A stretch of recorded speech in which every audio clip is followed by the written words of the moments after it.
Monsieur le Président, distingués membres du Conseil, permettez-moi, au nom du gouvernement et du peuple de la République démocratique du Congo, d'exprimer nos remerciements pour la convocation de cette réunion dans un si bref délai. Nous saluons l'engagement de la présidence algérienne et nous reconnaissons la contribution des États-Unis lors de la précédente présidence. Nous exprimons également notre gratitude au secrétaire général des Nations Unies, son Excellence Antonio Guterres, et saluons les contributions essentielles de Mme Bintou Keïta, M. Jean-Pierre Lacroix et Mme Joyce Msuya, dont les efforts soutiennent la paix et la sécurité dans notre pays. Avant de poursuivre mon intervention, je souhaiterais marquer une pause pour rendre hommage au sacrifice ultime consenti au cours des dernières 72 heures par les soldats de la paix de la MONUSCO et de la communauté de développement d'Afrique australe SADC en République démocratique du Congo. J'honore également la bravoure des forces armées de la République démocratique du Congo et la mémoire des populations congolaises civiles martyrisées par le Rwanda.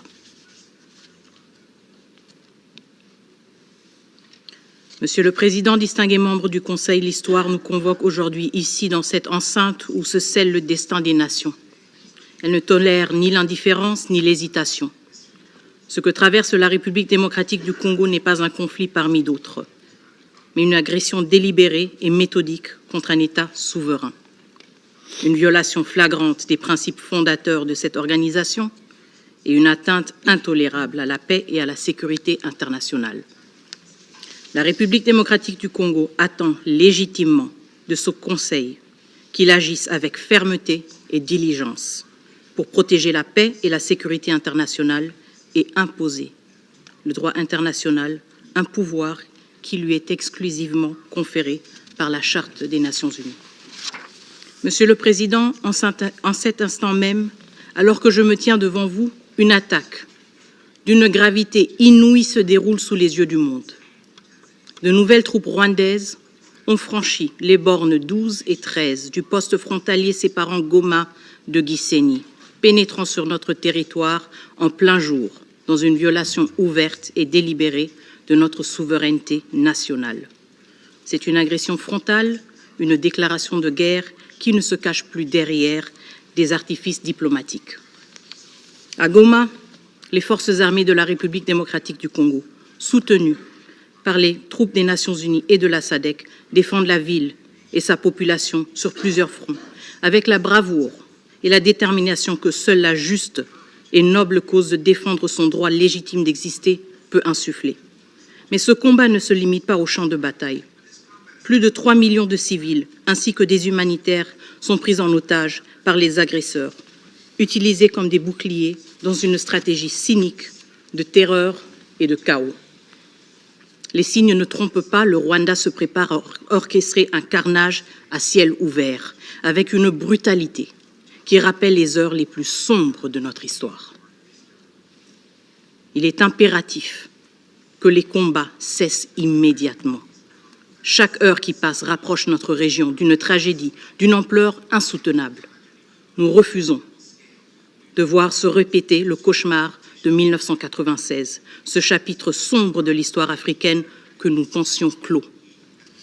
Aujourd'hui, les victimes ne sont pas seulement congolaises. Cette attaque est dirigée contre l'Afrique tout entière, que dis-je, contre l'humanité entière. Les balles rwandaises frappent indistinctement les Sud-Africains, les Tanzaniens, les Malawites, les Burundais, les Uruguayens, tous frères et sœurs venus pour la paix. Et que dire de vous, membres de ce Conseil? Cette agression ne vise pas seulement la République démocratique du Congo, elle est dirigée contre vous. Votre mission, contre vos soldats de la paix que vous avez mandatés pour protéger et non pour être pris pour cible. Laissez-moi être clair, chaque minute qui passe sans action décisive de ce Conseil est une victoire pour l'agresseur. Chaque hésitation fragilise la crédibilité des Nations Unies et condamne des innocents à l'indicible. Monsieur le Président, Mesdames et Messieurs, le monde vous regarde, il est temps d'agir. Depuis le 6 janvier 2025, les forces de défense du Rwanda et leurs supplétifs du M23 intensifient leurs attaques en violation flagrante du cessez-le-feu du 4 août 2024. occupant les localités stratégiques telles que Katale, Louchébéré, Massissi Centre, avant de progresser vers Bouéremana, Minova et Kalungu. Ces attaques aggravent une situation humanitaire déjà catastrophique, provoquant le déplacement de millions de Congolais et visant à chasser les civils de leur foyer pour établir une administration parallèle et modifier la configuration de la région. À Goma, les RDF ont délibérément coupé les lignes d'approvisionnement en électricité et en eau, bloqué les routes d'accès stratégiques et utilisé les brouilleurs GPS mettant en danger les vols civils et humanitaires. Le 19 janvier 2025, l'hôpital de Médecins sans frontières à Massissi Centre a été frappé par une roquette, blessant 2 humanitaires. Ces actes, comme les attaques répétées contre les camps de déplacés, illustrent une violation manifeste du droit international humanitaire et révèlent l'objectif des RDF et du M23. Semer la terreur et paralyser l'assistance humanitaire. Nous mettons en garde contre le piège du prétexte fallacieux avancé par le gouvernement rwandais qui brandit la protection d'une de nos nombreuses minorités comme justification de son ingérence. La réalité est tout autre. Aujourd'hui, dans les camps de déplacés congolais, les victimes sont de toutes les ethnies, y compris les Tutsis congolais qui subissent le même sort tragique que leurs concitoyens face à la violence des forces armées rwandaises et du M23. Alors que nous faisons face à cette catastrophe humanitaire, il est clair que cette crise est directement liée au pillage économique de notre pays. Le dernier rapport du groupe d'experts des Nations Unies révèle l'ampleur du pillage orchestré par le Rwanda. Chaque mois, plus de 150 tonnes de coltan sont illégalement extraites et acheminées vers le Rwanda, où elles sont frauduleusement étiquetées pour l'exportation. Ce commerce illicite compromet la souveraineté de la RDC et finance directement les activités militaires des forces armées rwandaises et du M23.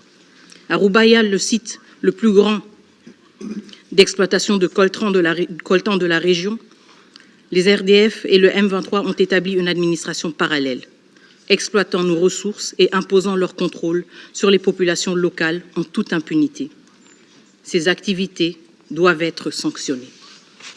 Cependant, cette exploitation illégale n'est qu'un aspect de l'agression menée par le Rwanda.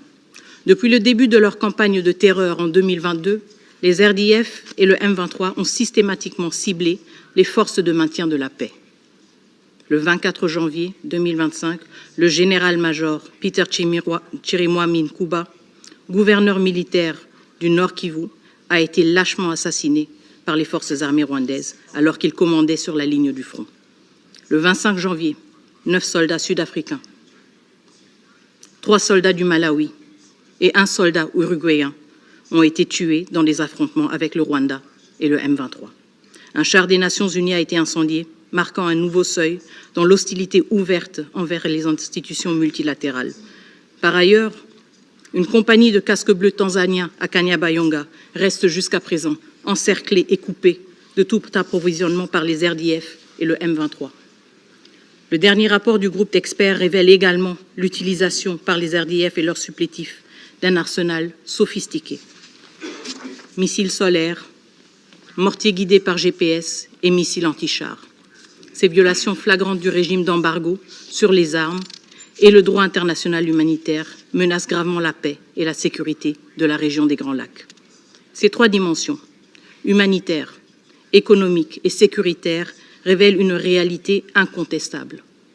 Une agression systématique et coordonnée contre la République démocratique du Congo par le Rwanda. Monsieur le Président, distingué membre du Conseil, le processus de Luanda, conçu pour offrir un cadre de résolution pacifique, a été saboté par l'intransigeance du Rwanda. Chaque engagement pris à Luanda a été piétiné, à commencer par le cessez-le-feu du 4 août. Aussi, depuis l'établissement du mécanisme de vérification ad hoc renforcé à Goma le 5 novembre 2024, le Rwanda n'a jamais envoyé ses 3 experts militaires pour superviser la mise en œuvre du dit cessez-le-feu. Rappelez-vous, lors de notre dernière réunion du 8 décembre dans cette salle, le représentant permanent du Rwanda avait affirmé que les experts étaient en route pour Goma. Aujourd'hui, 82 jours plus tard, ils ne sont toujours pas arrivés. Le 15 décembre, le Rwanda a sciemment saboté le sommet convoqué par le facilitateur du processus de Luanda, son Excellence João Lourenço, en ignorant son invitation. Et le 23 janvier, le président du Rwanda a surpris le monde entier en sollicitant la médiation de la Turquie, s'éloignant ainsi des principes de solutions africaines aux problèmes africains. Malgré ce mépris flagrant affiché par le Rwanda pour le processus de Luanda, la République démocratique du Congo reste pleinement engagée et réitère sa confiance en son Excellence João Lourenço. Ce processus, endossé par l'Union africaine, demeure le seul cadre légitime pour une solution politique au conflit entre la République démocratique du Congo et le Rwanda. Ce cadre, exclusivement interétatique, ne saurait inclure des acteurs non étatiques ni les élever au même rang que des États souverains. La République démocratique du Congo rejettera toute tentative d'inclusion du M23 dans le processus de Luanda, l'orientant plutôt vers son cadre légitime, le processus de Nairobi, sous la facilitation de son Excellence Uhuru Kenyatta. La République démocratique du Congo renouvelle toute sa confiance en lui et rejette toute tentative visant à diluer les efforts de la médiation. Monsieur le Président, distingués membres du Conseil, malgré les alertes répétées du gouvernement congolais depuis 3 ans, ce Conseil est resté passif.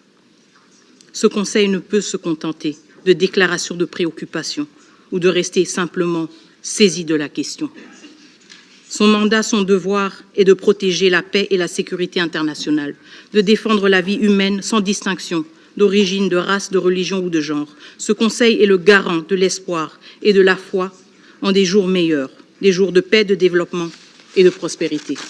C'est pourquoi nous appelons ce Conseil à agir de manière décisive et immédiate, conformément aux preuves accablantes fournies par le dernier rapport du groupe d'experts. Voici les actions concrètes que nous exigeons.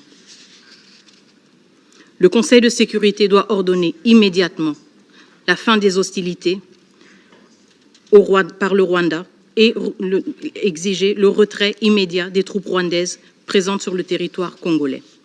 Le Conseil de sécurité doit imposer des sanctions ciblées, incluant le gel des avoirs et l'interdiction de voyager, non seulement contre les membres identifiés de la chaîne de commandement des forces armées rwandaises, mais aussi contre les décideurs politiques responsables de cette agression.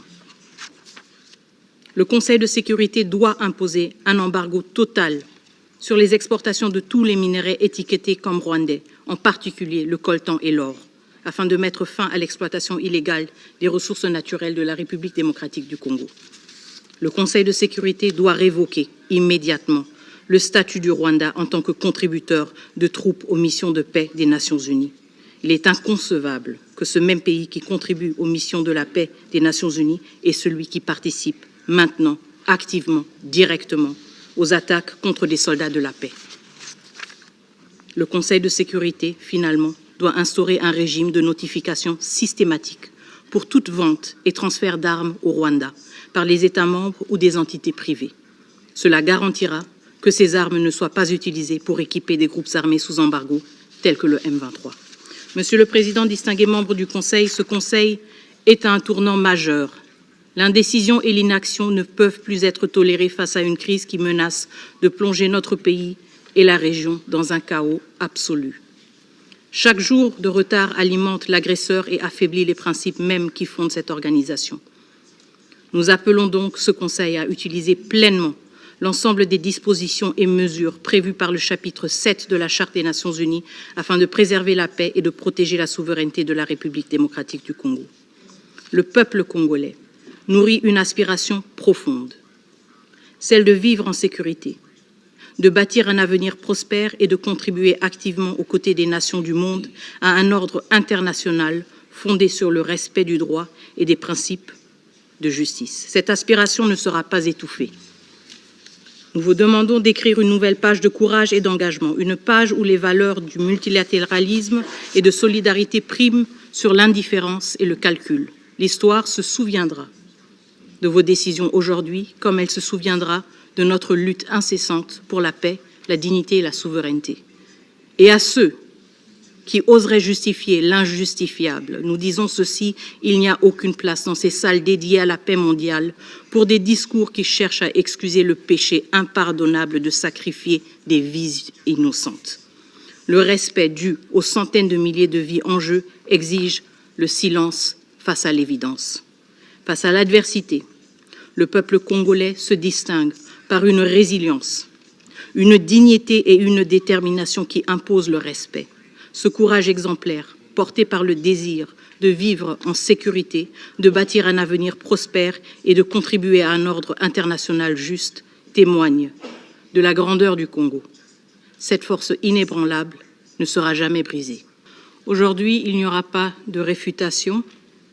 Aujourd'hui, il n'y aura pas de réponse aux propos et aux tentatives maladroites du Rwanda de passer sous silence les attaques impitoyables et inexcusables sur l'édifice du multilatéralisme, du droit international et de la valeur de la vie humaine qu'il est en train de mener à ce moment même à Goma. La réponse à l'agression rwandaise et à ses manœuvres de diversion doit venir de ce Conseil, qui doit enfin assumer pleinement ses responsabilités et cesser de détourner le regard. Trop de temps a été perdu dans l'inaction, trop de vies ont été sacrifiées et trop de principes ont été bafoués. Le Rwanda persiste dans la terreur et le pillage et le mépris des Nations Unies et des résolutions de ce Conseil. L'impunité ne saurait perdurer sans porter un coup fatal à la crédibilité des Nations Unies. Je prends note, et je pense que le Conseil entier prend note du fait que le Rwanda remet en question la crédibilité du groupe des experts, la crédibilité d'une représentante spéciale du secrétaire général, la crédibilité même de vous, membres du Conseil de sécurité, qui avez dénoncé la présence des forces armées rwandaises sur le territoire souverain de la République démocratique du Congo. Il vous revient à vous de tirer les conséquences de ce mépris, de ce manque de respect. Je voudrais clarifier une chose par rapport à la question du mécanisme de vérification ad hoc renforcé. La République du Rwanda a reçu, la veille de la mise en place de ce mécanisme, une note verbale garantissant la sécurité de tous ces éléments qui seraient déployés. Mais peut-être qu'ils sont encore à la recherche de la route vers Goma 82 jours plus tard. Le temps des hésitations est révolu. L'heure est à l'action. Je vous remercie.